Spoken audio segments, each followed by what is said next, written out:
एक गरीब बूढ़े शख्स ने चीवंटी के साथ अपना रिस्क बांटा तो अल्लाह ने उसके लिए सोने का खजाना निकाल दिया। अस्सलाम वालेकुम व रहमतुल्लाह व बरकातहू। सुलेमान एक गरीब बूढ़ा आदमी था जो एक दौर इफ्तदा गांव के किनारे एक बोसीदा झोपड़ी में रहता था। गोवियां जमाने ने उसे भला दिया हो। उसका घर मिट्टी की एक तंग व तारीक कोठड़ी से ज्यादा कुछ न था, जिसकी दीवारें फटी हुई थीं और खजूर के सूखे पत्तों की छत न सर्दियों की शदीद ठंड से बचा सकती थीं और ना ही गर्मियों की जलती धूप से। सुलेमान बिल्कुल अकेला था। बरसों पहले इसकी बीवी वफात पा चुकी थी और उसका इकलौता बेटा रोजी की तलाश में गांव छोड़कर चला गया था। फिर ना कभी लौटा और ना ही उसकी कोई खबर आई। यूं सुलेमान की जिंदगी खामोशी और तन्हाई में डूब गई। उसकी झोपड़ी में हुआ कि सेठियों और पुरानी लकड़ी के दरवाजे की चरचराहट के सिवा कोई आवाज न थी। शदीद गुर्बत इसके कमजोर जिस्म को निचोड़ रही थी और अंधेरी रातों में भूख उसकी आंतों को मुरोड़ देती थी। मगर इसके बावजूद वो बावकार नफ्स का मालिक था। उसकी रूह खुददार थी, जल्लत और सवाल से नफरत करती थी। उसने कभी किसी के सामने हाथ नहीं फैलाया, न किसी अमीर के दरवाजे पर जा खड़ा हुआ।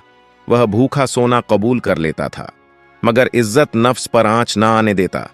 इससे पहले कि हम इस हैरत अंगेज कहानी को आगे बढ़ाएं और जाने कि एक चिवंटी किस तरह अल्लाह के हुक्म से उसकी जिंदगी बदल देगी, मैं आपसे पूछना चाहता हूं, आप दुनिया के किस हिस्से से यह कहानी सुन रहे हैं और क्या आपने कभी अपनी आंखों से नेकी का सलाह देखा है?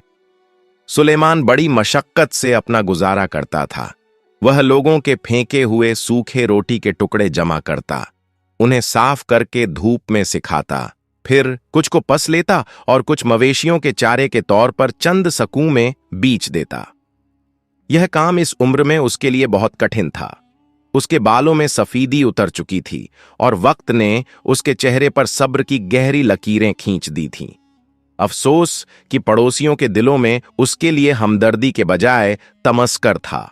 लोग उसे हकारत की निगाह से देखते, सरगोशियां करते और जब वह झकी हुई कमर के साथ रोटी की बोरी उठाए गुजरता तो उसे भूला बुसरा फकीर कहकर पुकारते। यहां तक कि उसने बुला जरूरत घर से निकलना भी छोड़ दिया ताकि तेज जबानों से बच सके। इसी उदास झोनपड़ी के एक तारीख कोने में इस कहानी का आगाज हुआ। सुलेमान ने देखा कि दीवार के नीचे एक दराड़ में सिया चिवटियों का एक गुरवा आ जा रहा है। उसने ना उन्हें मारा, ना उनका बल पानी से भरा जैसा कि लोग उमूमन करते हैं, बल्कि उन पर तरस खाया। उसने इन कमजोर चिवंटियों में अपनी ही तस्वीर देखी, तन्हाई, मेहनत और बका की जद्दोजहद। उसे यूं महसूस हुआ जैसे उसकी गर्बत और चींटी की कमजोरी के दरमियान कोई अनदेखा रिश्ता है, जैसे दोनों रिस्क की तलाश में सरगर्दा हो। उसके पास एक पुरानी जंग आलूद डबिया में थोड़ी सी खरदरी शुक्र थी जो उसने बड़े दिनों के लिए संभाल रखी थी, मगर उसके नरम दिल ने गवारा ना किया कि वह खुद रखे और चिवंटी को खाली हाथ देखे। वो थके हुए घुटनों के बल बैठा, शुक्र की एक छोटी सी मिट्टी ली और नरमी से चिवंटियों के रास्ते में डाल दी। गविया मौज मेहमानों की जियाफत कर रहा हो, वो उन्हें देखता रहा कि किस खुशी और लगन से वो शुक्र के जर उठाकर ले जा रही हैं। उसके होठों पर एक हल्की सी मुस्कुराहट आ गई जिसने उसके थिक चेहरे को रोशन कर दिया। उसे यूं लगा जैसे उसकी जिंदगी का अब भी कोई मकसद है और कोई ऐसा है जिसे उसकी जरूरत है, चाहे वह एक नन्ही सी चिवटी ही क्यों ना हो। सुलेमान को जरा भी अंदाजा ना था कि यह मामूली सा अमल जो उसने खालिस नीयत और सच्चे दिल से किया है, उसकी पूरी जिंदगी का रख बदल देगा।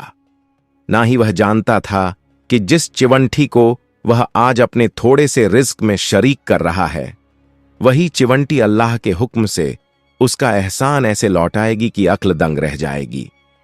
लेकिन हमेशा सब कुछ हमारी ख्वाहिश के मुताबिक नहीं होता।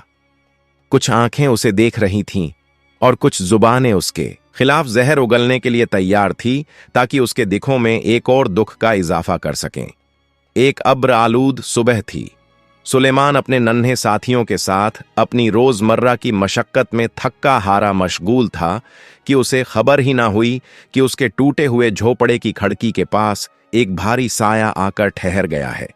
वो साया सालिम का था, जो उसके पड़ोसियों में से एक था। फिजूल, तजस और संगदल दिल के लिए मशहूर। वो दीवार के पीछे से चुपके से झांक रहा था। इसकी तंग नजर अक्ल उस मंजर को समझ ही ना सकी। एक ऐसा बूढ़ा आदमी जिसके पास एक रोटी खरीदने के पैसे नहीं, वो कीमती शुक्र जमीन पर बिखेर रहा है ताकि बेफायदा और हकीर समझी जाने वाली चिवंटियों को खुला सके। सालिम तंजिया कहका लगाकर हंस पड़ा। उसने बात को अपने दिल में ही ना रखा, बल्कि दौड़ता हुआ गांव के बाजार जा पहुंचा, जहां मर्द व औरत जमा थे। वहां उसने मुबालगा आराई के साथ जो देखा था बयान करना शुरू कर दिया। उसने सुलेमान को पागल करार दिया, कहा कि गर्बत ने उसकी अक्ल छीन ली है। वो उसकी नकल उतारने लगा, चिवंटियों से बात करते हुए उसके अंदाज की नकल करके दिखाई, जिससे मजमा में हंसी, चमैगोइयां और तंज के तीर चल पड़े। बात आग की तरह फैल गई। सुलेमान गांव की महफिलों और चाय खानों में मजाक का मौजुआ बन गया। यहां तक कि गलियों में खेलते बच्चे भी इसकी झोपड़ी की तरफ इशारा करके चलाने लगे। यहां चिवंटियों वाला पागल बूढ़ा रहता है। यह आवाजें और कहकाए सुलेमान के कानों तक पहुंचे। जब वह अपनी तन्हाई में बैठा था, यह अल्फाज इसके लिए कोड़े से ज्यादा तकलीफ थे। इसके सीने में करबल पड़ा और गर्म आंसू उसके मुरझाए हुए गालों पर बहने लगे। वो पागल नहीं था जैसा कि लोग कहते थे, बल्कि एक ऐसा इंसान था जिसका दिल रहमत से लबरेज था, मगर लोगों के दिल पत्थर हो चुके थे, यहां तक कि वह चट्टानों से भी ज्यादा सख्त हो गए थे।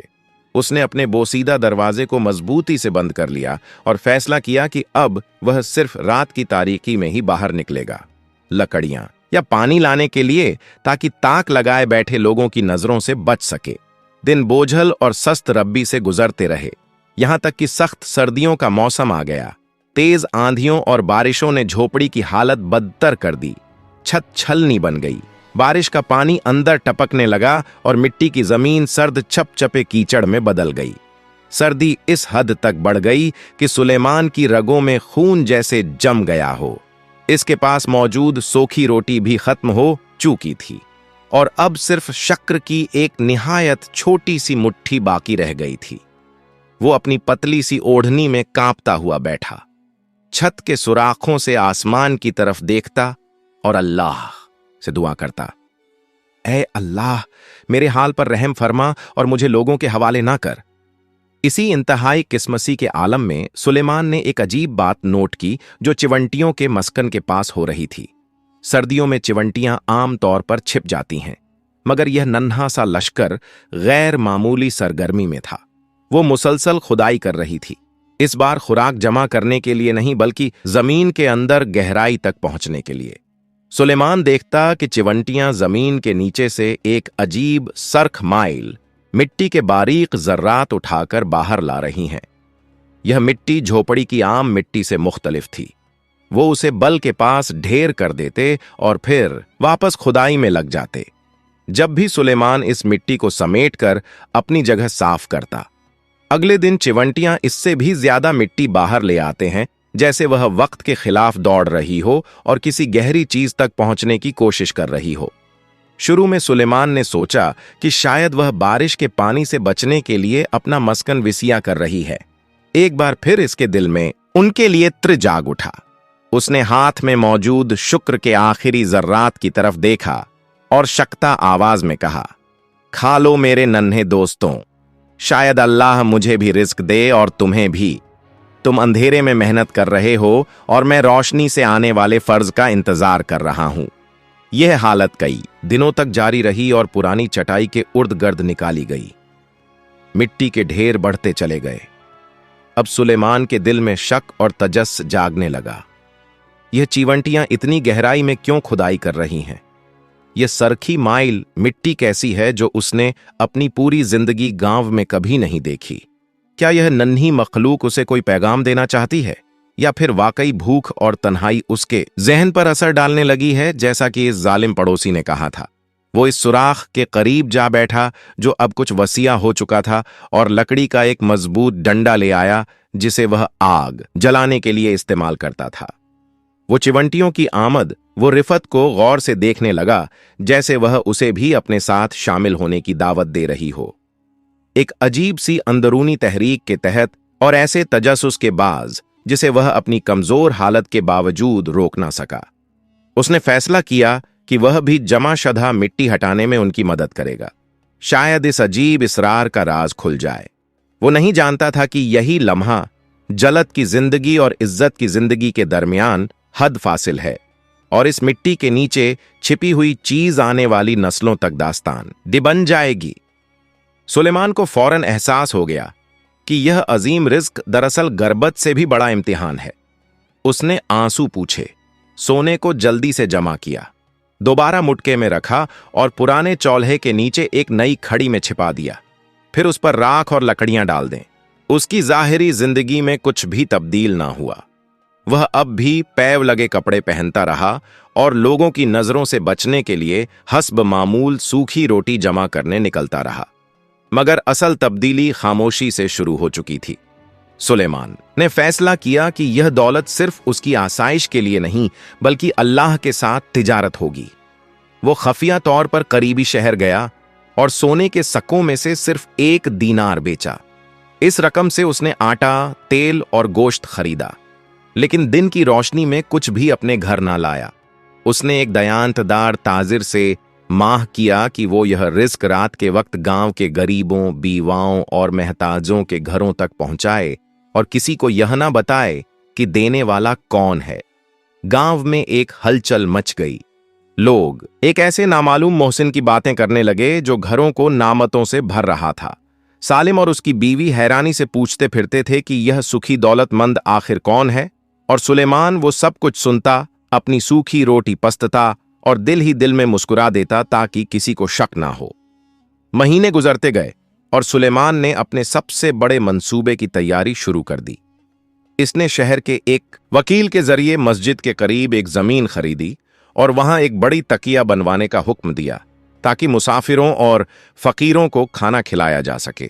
जब इमारत मुकम्मल हुई तो पूरा गांव हैरत से उमड़ आया। लोग द्वार से उसे देखते करीब आकर खामोश हो जाते, जैसे आंखों को अपनी ही नजर पर यकीन न आ रहा हो। सुलेमान इन सब के सामने खड़ा था, सादा लबाज, झुकी हुई नजरें, मगर लहजे में अजीब सा वकार था। उसने पुरस्कून आवाज में ऐलान किया, यह जगह अल्लाह के लिए वफ है और जब तक सांस है मैं खुद उसकी निगरानी करूंगा। यह सुनते ही मजमा साकेत हो गया। किसी के मना से आवाज ना और निकली। किसी के पास सवाल का हौसला ना रहा। वही भूला बुसरा फकीर, वही चिवंटियों से बातें करने वाला बूढ़ा जो कल तक गली के कोने में बैठा नजर आता था। यह सब कैसे मुमकिन हो गया? लोगों ने एक दूसरे को देखा, सरगोशियां हुईं, नजरें बदली गईं। किसी ने शक किया, किसी ने हसद, किसी ने खौफ महसूस किया, मगर सच यह था कि सामने खड़ी हकीकत को झटलाना आसान ना था। दिन गुजरते गए। इस इमारत के दरवाजे से कभी कोई खाली हाथ वापस ना लौटा। कहीं राशन बंटता, कहीं यतीमों की खबर ली जाती, कहीं मुसाफिर को छत मिलती, कहीं बीमार को सहारा। मुसलसल खैरात और खामोश भलाई ने आहिस्ता आहिस्ता लोगों की जुबानें बंद कर दी और दिलों के कफल खुलने लगे। कल तक जिस पर हंसा जाता था, जिसका मजाक बनाया जाता था, आज इसी के सामने लोग अदब से सर झुकाने लगे। सालिम, जिसने सबसे ज्यादा उसे अज़ियत दी थी, जो हर मौके पर इसकी तजलील करता था, एक दिन कांपते कदमों से इसके पास आया। सुलेमान ने ना उसके माजी का जिक्र किया, ना उसके जख्म गिनवाए। उसने उसे भी वैसे ही दिया जैसे अल्लाह ने उसे दिया था, भला हिसाब भला शर्त। सालिम की आंखें भर आईं। वो नजरें झुकाए कांपती आवाज में माफी मांगता वापस लौटा और सुलेमान ने दिल ही दिल में शक्र अदा किया कि अल्लाह दिलों को भी बदल देता है, जैसे किस्मतें बदल देता है। लेकिन कहानी अभी खत्म नहीं हुई थी। आसमान में एक पुरानी दुआ मुल्लिक थी जो अपने वक्त की मंतजर थी। बारिश वाली एक रात थी। आसमान से गिरती बूंदें जैसे किसी गमगीन दिल की हजकियां हों। हवा में ठंडक थी और फजा में एक अनजानी उदासी। कहीं उसी रात एक बाप हाथ उठाए अपने गुमशदा बेटे के लिए दुआ कर रहा था। उसकी आवाज बारिश में घल जाती, मगर आंसुओं में डूबी वो दुआ अर्श तक पहुंच रही थी। उधर सुलेमान तकिया में खाने की तकसीम की निगरानी कर रहा था। हाल में खामोशी थी। सिर्फ बर्तनों की हल्की आवाज और बारिश की मध्यम सिरसराहट सुनाई देती थी। अचानक दरवाजा खुला। एक शख्स अंदर दाखिल हुआ। फट्टे पुराने कपड़े, झुका हुआ जिस्म, कदम घिसेटता हुआ चेहरा जर्द, आंखें गुर्बत और ठिकन से ढंसी हुई। उसके कपड़ों से नमी टपक रही थी, जैसे वह बारिश में बहुत देर भटकता रहा हो। उसने नजरें उठाकर किसी को ना देखा। खामोशी से चलता हुआ हाल के एक कोने में जा बैठा। वो कुछ ना बोला, सिर्फ सामने रखे बर्तनों को देखता रहा। एक गर्म प्याला, सांप मिलने का मुंतजर। सुलेमान हसब्बे आदत खुद आगे बढ़ा। उसे कभी किसी को खाली हाथ लौटाना गुब्बारा ना था, खास तौर पर अजनबियों को जो खामोशी में ज्यादा चीख रहे होते हैं। उसने सूप का प्याला लिया, चंद कदम आगे बढ़ा और नरमी से इस शख्स के करीब पहुंचा। जैसे ही उसने प्याला उसकी तरफ बढ़ाया और वह शुक्रिया अदा करने के लिए सर उठाने लगा, आंखें आंखों से मिल गईं। एक लम्हे को वक्त जैसे ठहर गया। सुलेमान वहीं मंजमद हो गया। इसके हाथ से चम्मच गर पड़ा। इसने बरसों जदाई और दर्द के बावजूद पहचान लिया। यह बाप का दिल था जो कभी खुदा नहीं करता। यह उसका बेटा खालिद था। सुलेमान की चीख ने पूरा तकिया हिला दिया। मेरा बेटा खालिद इसके कदमों में गिर पड़ा। नन्हे बच्चे की तरह फूट फूट कर रोने लगा और उन हाथों को चौमने लगा जो बरसों की मेहनत और अता सेंगे हुए थे। मुझे माफ कर दीजिए अब्बू, मैं गुम हो गया, सब कुछ हार बैठा। कर्जों और नाकामियों से भागता हुआ आपके पास लौटा हूं और देखता हूं कि आप कौम के बुजुर्ग और यतीमों के बाप बन चुके हैं। सुलेमान ने उसे उठाया, सीने से लगा लिया, आंखों से आंसू बहते हुए कहा, मत रो बेटा, जब इंसानों ने मुझे छोड़ दिया तब अल्लाह ने मुझे गनी कर दिया। क्या तुम जानते हो अल्लाह के बाद मेरी निजात का सबब कौन बना? खालिद ने हैरत से देखा। सुलेमान ने जमीन की तरफ इशारा किया और कहा, एक कमजोर चीवंटी मैंने उसे खुलाया तो रब्बुल आलमीन ने मुझे नवाज दिया। उसने खालिद को आहिस्ता आहिस्ता मटके के उस मख्फी मकाम तक ले जाकर वो राज दिखाया जो उसने उम्र भर किसी को ना बताया था। वो जगह जो आम आंखों से ओझल थी मगर यकीन और नीयत की गहराई से रोशन। वहां खड़े होकर सुलेमान ने चंद अल्फाज कहे, सादा मगर वजनदार, जो उसकी पूरी जिंदगी का खुलासा थे। बेटा, रिज्क ना ताकत से आता है ना अकल की चालाकियों से। रिज्क वहां से आता है जहां इंसान का गुमान भी नहीं पहुंचता। जब नीयत अल्लाह के लिए साफ हो और हाथ खैर के लिए फैला हो तो अल्लाह खुद रास्ते खोल देता है, चाहे वो खैर अल्लाह की सबसे छोटी मखलूक के लिए ही क्यों ना हो। खालिद खामोश खोड़ा सुनता रहा और उसके दिल में यह अल्फाज नक्श होते चले गए। सुलेमान ने बाकी उम्र इज्जत, सुकून और वकार के साथ गुजारी। न उसे दौलत का गुरूर हुआ, न मकाम का फक्र। वो बस शुक्रगुजार रहा। चिमटियों के साथ उसकी कहानी इस गांव में एक दास्तान बन गई। ऐसी दास्तान जो सिर्फ सनी नहीं जाती थी बल्कि समझ ही जाती थी और फिर नस्ल दर नस्ल दिलों में मुंतकिल होती रही।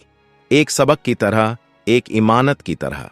लोगों को यह कहानी बार बार याद दिलाती रही कि नेकी मुसीबत से बचाती है और जो अल्लाह के साथ हो, अल्लाह जमीन व आसमान के लश्कर इसके लिए मुस्कर कर देता है। इसी चींटी के बल के पास सुलेमान आकर रख गया। उसके हाथ हल्के से कांप रहे थे मगर नीयत मजबूत थी।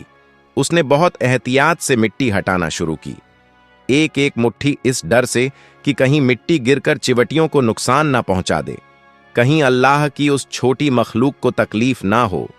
हवा सर्द थी मगर उसके माथे पर पसीना बहने लगा। सांस तेज हो गई, सीना भारी होने लगा, बाजू ठिकने लगे मगर एक अनजानी सी कुत उसे रखने ना देती थी, आगे बढ़ने पर मजबूर कर रही थी। हर लम्हा दिल में दुआ थी और हर हरकत में एहतियात। अचानक लकड़ी के डंडे से एक भारी खोखली सी आवाज आई। सुलेमान ठठक गया। उसके हाथ वहीं रख गए। यह पत्थर ना था, यह मिट्टी भी ना थी। चंटियां इसी जगह जमा हो गई, जैसे खामोश जब्बान में रहनुमाई कर रही हूं, जैसे कह रही हूं यहीं, बस यहीं। सुलेमान घटनों के बल बैठ गया। इसकी सांस भारी थी, दिल जोर जोर से धड़क रहा था।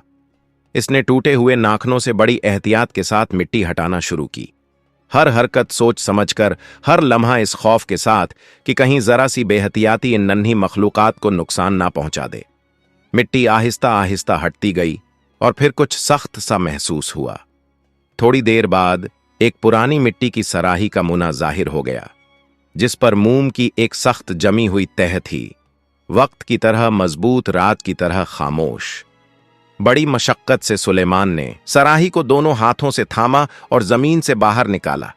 वो साइज में छोटी थी, मगर उसका वजन ऐसा जैसे लोहे से भरी हो, जैसे उसमें सिर्फ दौलत नहीं बल्कि बरसों का भरोसा बंद हो। कांपते हाथों से उसने मोम को तोड़ा। जब सराही को हल्का सा झुकाया तो टाट की बोरी पर एक एक करके सुनहरी स्खेल लड़क पड़े। कदीम इस्लामी सोने के दीनार, जिन पर कलमश तौहीद गिंदा था, गरीब सी झोपड़ी में यूं चमकने लगे जैसे अंधेरे में सूरज के टुकड़े बिखर गए हों। सुलेमान के मना से हल्की चीख निकली। वो सजदे में गिर गया और कांपती आवाज में बोला, पाक है वो जो सबबों का सबब है, पाक है वो जो चिवंठी को उसके बल में रिज्क देता है और मुझे उसी के जरिए। मगर वह जानता था, अगर यह राज फैल गया तो यही नामत हिलाकत बन जाएगी। अब सवाल यह था, एक तन्हा बूढ़ा इतने बड़े खजाने के साथ क्या करें और सालिम जैसी आंखों से इस राज को कैसे छिपाए। यहां हमारी कहानी खत्म होती है। प्यारे दोस्तों, आप मेरी वीडियो किस मुल्क से देख रहे हैं? यह कहानी आपको कैसी लगी? कमेंट में अपनी राय का इजहार जरूर कीजिएगा और हमारे चैनल को सब्सक्राइब जरूर कीजिएगा। वीडियो देखने का बहुत बहुत शुक्रिया और अगली कहानी तक खुदा हाफिज।